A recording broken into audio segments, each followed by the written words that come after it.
saints and scholars, welcome back to Theolife with me, Patrick Stitt. Warning, warning, warning, before we begin this lesson, you should read through the entire book of 1 Peter. Reading it before you begin will give you such a deeper understanding of our lesson. When we want to understand a text, we have to ask ourselves who, where, when, what, and why. Let's start by asking, who is the author? 1 Peter 1:1.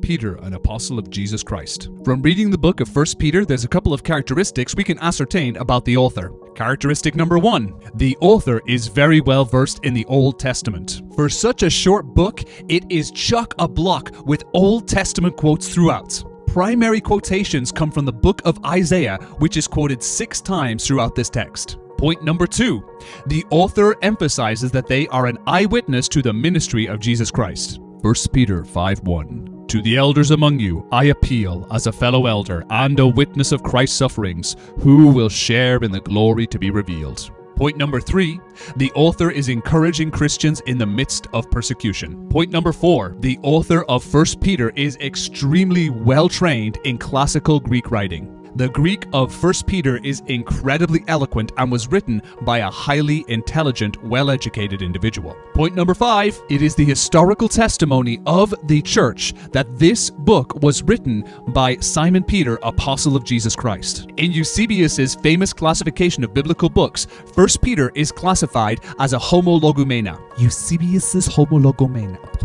Eusebius's homologumena. Eusebius's homologumena. Try and say that 10 times fast. Point number 6, the author uses text from Isaiah to emphasize the fact that the Messiah will be a suffering servant. This is a really interesting case study because in the Jewish community in those days, there were 3 major theories about the role the Messiah would play upon his return. Role number 1 is that of a conquering king. Many Jewish theologians, including lay people and politicians, believed when the Messiah would return, he would return as a conquering king. They were looking for a mighty king to return, to kick the Gentiles out of God's holy land and return their beautiful nation to a Jewish-centric theocracy. The conquering king was a fiercely nationalistic movement that defined many groups within the Jewish community in the 1st century. The second theory of the Messiah was that of a wise rabbi. Many people believed that when the Messiah returned, he would return as a wise rabbi who would bring terrific clarity to the Old Testament law so people would fully understand it and be unified around it. Theory number 3 saw the Messiah as a suffering servant. They were very focused on verses in Isaiah which compared the Messiah to the Passover lamb. They strongly believed that the Messiah would have to suffer as part of their ministry and their suffering would bring about redemption for the people. You may have guessed that Peter was very strongly in the conquering king movement of the role of the Messiah. And he began to teach them that the Son of Man must suffer many things, and be rejected by the elders and the chief priests and the scribes, and be killed, and after 3 days rise again. And he said this plainly, and Peter took him aside and began to rebuke him. But turning and seeing his disciples, he rebuked Peter and said, Get behind me, Satan, for you are not setting your mind on the things of God, but on the things of man.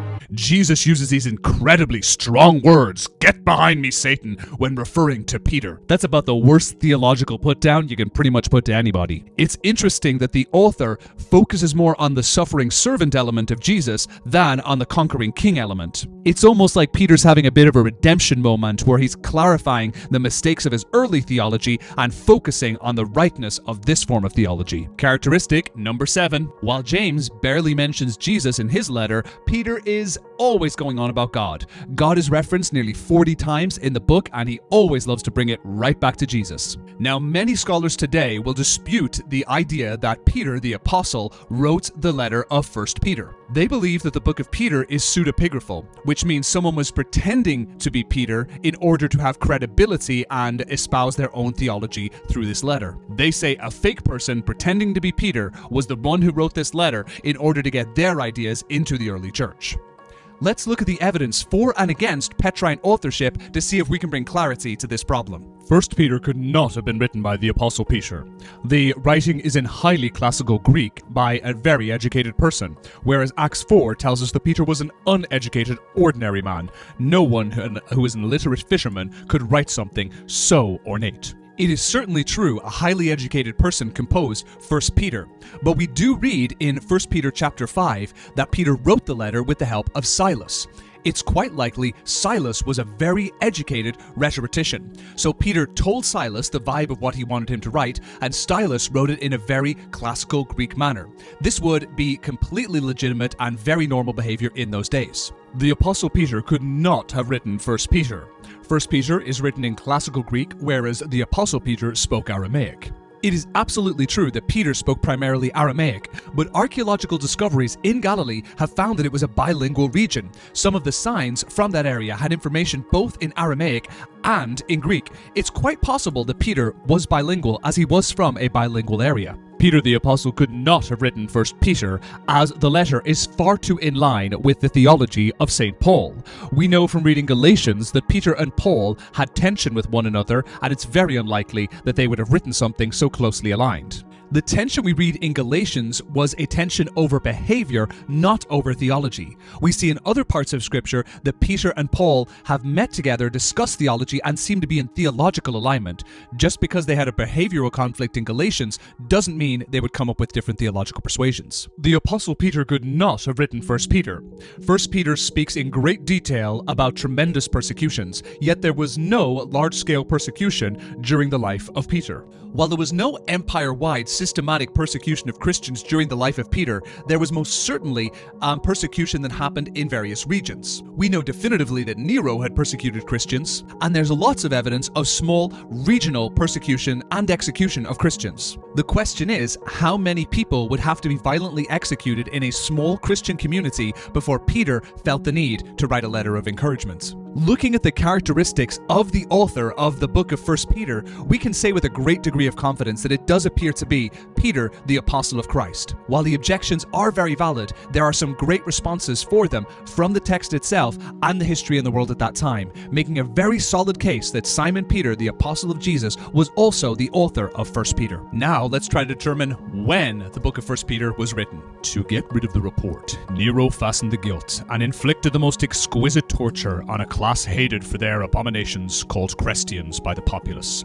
Christus, for whom the name had its origin, suffered the most extreme penalty during the reign of Tiberius, at the hands of one of our procurators, Pontius Pilate, and the most mischievous superstition, thus checked for a moment, again broke out, not only in Judea, the first source of the evil, but even in Rome, where all things hideous and shameful from every part of the world find their center and become popular. Tacitus's Annals, 1544. In order to understand when, let's bring out our timeline. Let's look at the earliest and latest dates 1 Peter could have been written. If we assume Petrine authorship, we have to look at least to the resurrection of Christ and then the death of Peter. Christ rose in 33 AD and Peter was martyred sometime between 66 and 68 AD. Let's try and clarify things even a little further. In 1 Peter 5:13, Peter says he writes this letter from Babylon. Babylon was the name the first century church used to describe the city of Rome. We know Peter goes to Rome sometime between 50 to 54 AD, so we know it had to have been written at least after those dates. It is quite likely that the persecution spoken of in 1 Peter is the Neronic persecutions that came about when there was a great fire in Rome. Some people in Rome believed it was Nero himself who started the fire, and in order to get rid of that accusation, Nero started to blame the Christians. This accusation led to the persecution of Christians living in Rome at that time. So it is quite likely that these are the persecutions spoken of in 1 Peter. Now we can move our timeline a little further because we know Nero came to the throne in about 54 AD. But to move our timeline across even further, we know that the fire in Rome started in July of 64 AD. Peter probably wrote his letter shortly after the church had experienced the persecution because of Nero's actions.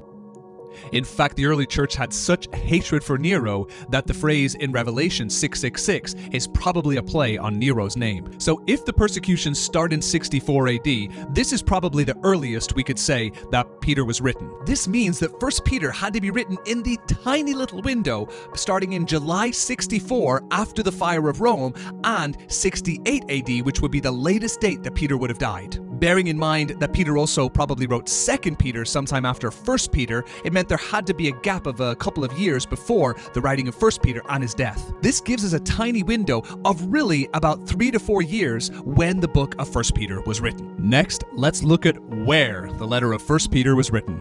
1 Peter 1:1. To God's elect, exiles scattered throughout the provinces of Pontus, Galatia, Cappadocia, Asia, and Bithynia. The book of 1 Peter is addressed to a number of churches throughout the provinces of Asia Minor, modern-day Turkey. It is noteworthy that the letter is addressed to provinces, not cities. This would imply that the letter was not meant for a series of individual churches, but was meant to be shared throughout the entire region of Asia Minor. We don't see anything in the text which points to specific things happening in specific communities. 1 Peter is very much a general epistle designed to speak to things happening in a variety of Christian communities. Though looking at the text, we can see some characteristics which might point us to the kind of people Peter was looking to address. Was it addressed to Jews or to Gentiles? We see that the letter quotes extensively from Isaiah and other sections of the Old Testament. This would lead us to believe that the letters were written to a Messianic Jewish community. Yet we see several references to Peter speaking about their old way of life and living in the darkness. It is unlikely Peter would use these phrases to describe a group of Jewish people who had become Christians. There seems to have been a time when the audience knew nothing about the ways of God, therefore probably did not come from a Jewish or a Christian background. Yet twice, the letter refers to the audience as the elect. This term was a very popular term for Jews to use describing themselves. Finally, 1 Peter describes the audience as foreigners and exiles. This could be referring to the fact that the audience had to view themselves as citizens of heaven, as opposed to citizens of the Roman Empire.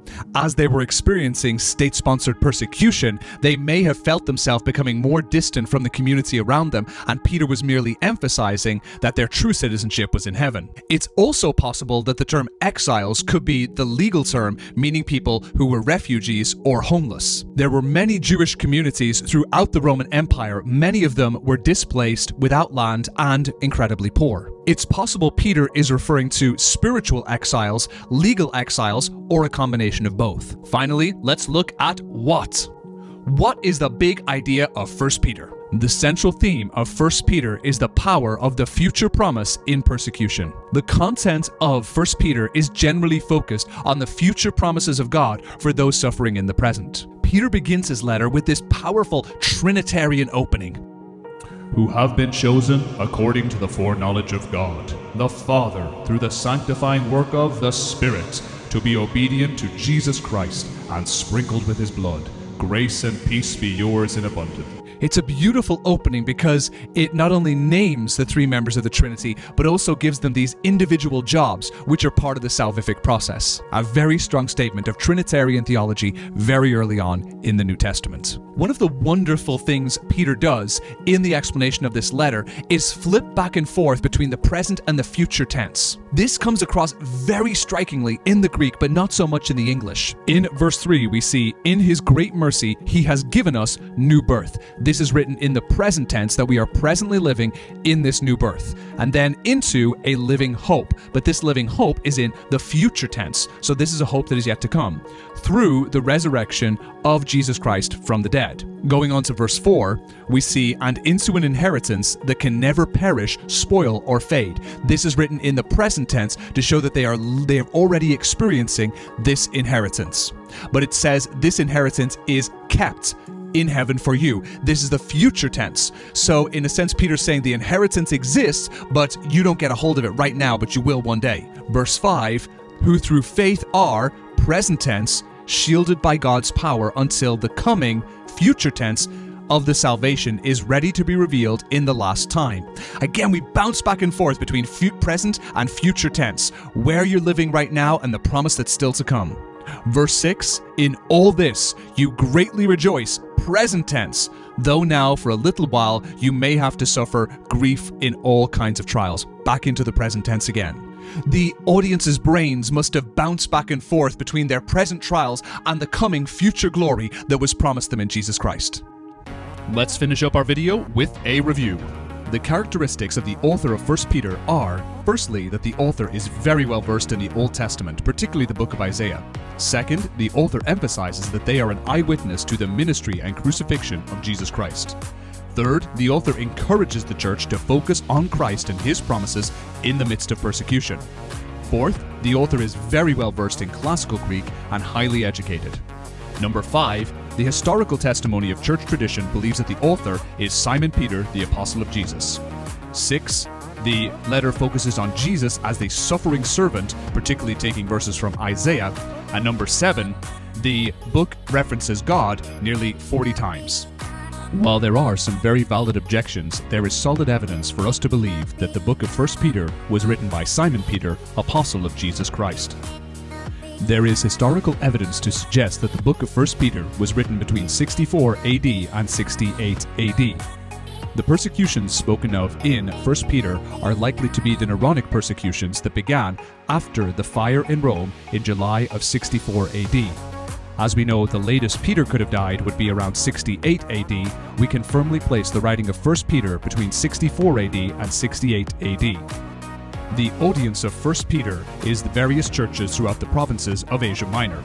There is evidence in the text to point to both the Jewish and Gentile community, making it difficult to determine the racial and political background of the original audience. Thank you for joining us on Theolife. May God be with you.